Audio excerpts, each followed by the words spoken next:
पूज्य गुरुदेव को प्रणाम। आइए आगे समझते हैं कि पोलाक जी क्या कह रहे हैं। पोलाक जी कह रहे हैं कि आप इच्छा और आकर्षण की बात कर रहे हैं, लेकिन बहुत से विचार तथा भावनाएं जिनकी ओर हमारा मन आकर्षित होता है सुखद नहीं होते। दाजी ने कहा, यह सच है। आकर्षण का मतलब ये नहीं होता कि हम उसे पसंद करते हैं, हरगिज नहीं, बल्कि इसका मतलब यह है कि मन इस ओर आकर्षित हो जाता है, चाहे हम इसे चाहें या नहीं। इच्छा का दूसरा रूप है भय, विरक्ति और घृणा।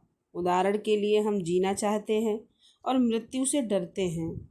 ये सब एक ही सिक्के के दो पहलू हैं, और जितना ज़्यादा हम उस पर ध्यान देते हैं जिसे हम चाहते हैं, उतना ही हम उसके बारे में सोचने लगते हैं जिसे हम नहीं चाहते। कभी तो मन सकारात्मकता पर ध्यान करता है और कभी नकारात्मकता में लीन हो जाता है। नकारात्मक पक्ष देखें तो मन किसी कष्टदायक विचार, किसी दर्दनाक याददाश्त या किसी कठोर भावना की ओर झुक सकता है। यहाँ तक कि यह शारीरिक दर्द भी हो सकता है। ये सभी मानसिक वस्तुएं भंवर की तरह होती हैं जो हमारे ध्यान को अपनी ओर खींच लेती हैं। असल में हमारा ध्यान खींचने वाली सभी वस्तुएं भंवर की तरह होती हैं। इससे कोई फ़र्क नहीं पड़ता कि हम उनके बारे में सकारात्मक महसूस करते हैं या नकारात्मक। हम तैर कर उनसे दूर जाने का प्रयास कर सकते हैं, लेकिन हमें तेज धाराओं के खिलाफ तैरना पड़ता है। जब हम किसी से बच निकलने पर ज़्यादा ध्यान देते हैं तो इसका आकर्षण और भी मजबूत हो जाता है। तो देखिए कि एक विचार की शक्ति यहाँ तक बढ़ जाती है कि हम उस पर ध्यान देने लगते हैं। उदाहरण के लिए, एक लड़का एक लड़की को देखता है और उसके लिए पागल हो जाता है। उसका मन उसी पर टिक जाता है।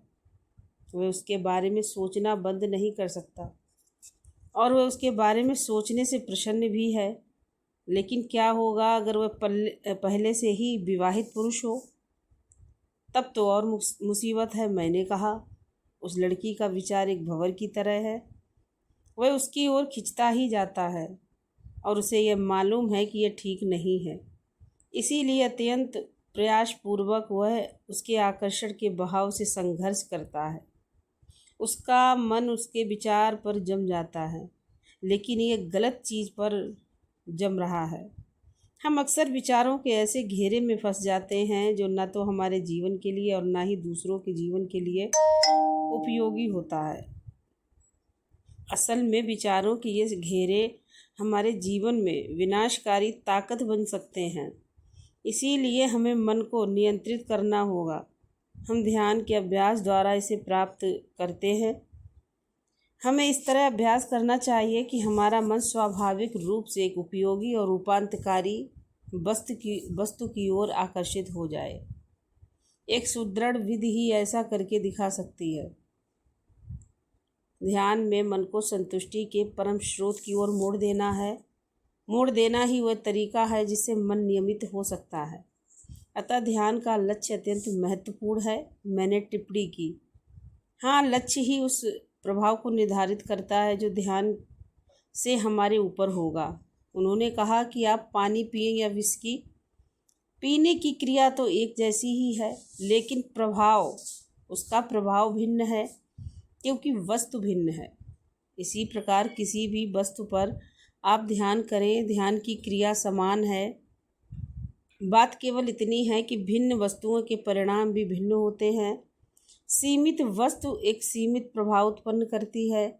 एक असीमित वस्तु किस तरह का प्रभाव पैदा करेगी, यह विचार मन को भ्रमित कर देता है, पर वह हृदय को भ्रमित नहीं कर सकता। हृदय अंतर्बोध से कार्य करता है और मन की अनेक बंधनों से मुक्त है। वह असीमित वस्तु क्या है, मैंने पूछा। स्रोत। दाजी ने कहा कि यह स्वयं दिव्यता ही है, मूल स्रोत। मन दिव्यता को खोजने का मतलब है कि उसे बाहर खोजना, और फिर यह बहुत दिमागी भी है और सूक्ष्म भी। अगर हम ध्यान केंद्रित करने की कोशिश करते हैं तो हमें ध्यान केंद्रित करने के लिए कुछ भी नहीं मिलता। अगर हम इसे समझने की कोशिश करते हैं तो ये हमारी समझ में भी नहीं आता। ये कुछ ऐसा है जिसे भीतर ही ढूंढा जाना चाहिए। इसकी पहली झलक हमें एहसास के रूप में मिलती है।